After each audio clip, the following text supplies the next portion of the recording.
আমি যদি প্রথমে যাই যে আমাদের শহীদ নিয়ে এত কথা হচ্ছে, কংগ্রেসের শহীদ নিয়ে 21শে জুলাই 21শে জুলাই আমরা যখন সেরকম স্মরণ করি, এবং তার শিক্ষা আমি বলবো 2011তেই হয়েছে, একটা গভর্নমেন্ট তো চেঞ্জ হয়েছে, কিন্তু আমি 21শে জুলাইয়ের সাথে আমি একটা নাম জুড়তে চাই এখানে, অভিজিৎ রহমান।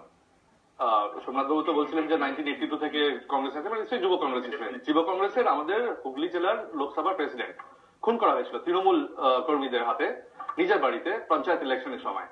আমার জেনারেশনে যারা যুব কংগ্রেস করেছে তারা কখনো অভিজিৎ রহমানের নাম ভুলতে পারবে না, কখনো ভুলবে না। তো আমি তো কোন শহীদকে বেশি গুরুত্ব দেওয়া হয়?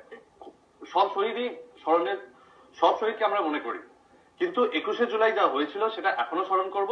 আর এটা একটা অদ্ভুত জিনিস যে হয়তো ডেফিনেটলি 21শে জুলাই কংগ্রেসও স্মরণ করে, তৃণমূলও স্মরণ করে, কিন্তু 21শে জুলাই যে অ্যাডমিনিস্ট্রেশন ছিল ওই অ্যাডমিনিস্ট্রেশনে কিন্তু একজন এখন মন্ত্রী আছেন এই এই প্রেজেন্ট সরকারে। তো আসলে কে শহীদ নিয়ে সত্যি স্মরণ করছে যদি জিজ্ঞেস করতে হয় তাহলে ওটাও একটা ভেবে দেখতে হবে।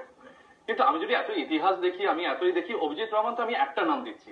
আমি আমি আমি শুধু নয়, আমি যদি কেউ যুব কংগ্রেস থেকে এখন এই প্রোগ্রামটা দেখছে সে ওই নামটা জানবে। আমি একই ইলেকশনে দাঁড়িয়েছিলাম স্টেট কমিটিতে যখন ও লোকসভার প্রেসিডেন্ট হয়েছিল। তো তো ওটা কখন হয়েছিল? এই 5 বছরে 2013-এ। আপনার কেন মনে হচ্ছে যে ডিস্ট্রিক্ট কমিটি থেকে ডিস্ট্রিক্ট কমিটি, যুব কংগ্রেস কমিটি থেকে যুব কংগ্রেসে একটার পর একটা রেজলিউশন আসছে যে আমরা কখনো, এই কয়েকদিন পরশু কাঁথিতে অধীর রঞ্জন চৌধুরী প্রদেশ প্রেসিডেন্ট গেছিলেন, কাঁথিতে রেজলিউশন হচ্ছে যে আমরা তৃণমূলের সাথে যাব না ডিস্ট্রিক্টের ওখানে। আলিপুর, আপনি এখনই বললেন মিঠুদা প্রচন্ড আমাদের শ্রদ্ধেয় নেতা, উনি অনেক বছরের সিং এমএলএ এবং একসময় খুবই এআইসিসি খুবই ক্লোজ ছিলেন। আর সবার ভিউজ হতেই পারে, ডেফিনেটলি সবাই, আমাদের অনেক এমএলএ, কংগ্রেস খুবই ডেমোক্রেটিক পার্টি, সবার ভিউজ হতেই পারে, কিন্তু একটা জিনিস মনে রাখতে হবে যে 1 তারিখে যখন প্রদেশ কংগ্রেস নেতৃত্ব গেছিল রাহুল গান্ধীর কাছে, তখন আমাদের সিএলপি লিডার মোহাম্মদ সোরাব গেছিলেন, এবং সিএলপি লিডার এআইসিসির কাছে যখন প্রেজেন্ট করে তখন CLP leader on behalf of সব এমএলএদের রিপ্রেজেন্ট করে। এবং এটাও জানতে হবে যে আলিপুরদুয়ারের ছাত্র পরিষদ এবং যুব কংগ্রেস দুজনই রেজলিউশন পাস করেছে যে আমাদের তৃণমূলের সাথে যাওয়া চলবে না।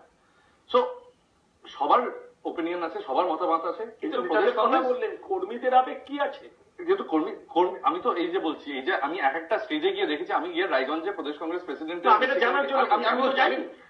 আমি বলছি কংগ্রেস ডিসিপ্লিন, আমি একটু অবাক হয়ে গেছিলাম। একদিন আমি একটা ডিস্ট্রিক্টে প্রদেশ কংগ্রেস প্রেসিডেন্ট ডিস্ট্রিক্ট কমিটি ডেকেছে, ওখানে যুব কংগ্রেস প্রেসিডেন্ট মাইকের ওপর, নর্মালি যখন প্রদেশ কংগ্রেস প্রেসিডেন্ট কেউ মানে অ্যাডভাইস বা মানে নিজেদের ওখানে প্রেজেন্ট করেন পাবলিক, ওখানে যুব কংগ্রেস প্রেসিডেন্ট স্টেজে মাইকে বলছেন যে দাদা আপনি এসছেন, আমার একটা জিনিস বলতে চাই যে আপনারা যেন তৃণমূলের সাথে যাবেন না।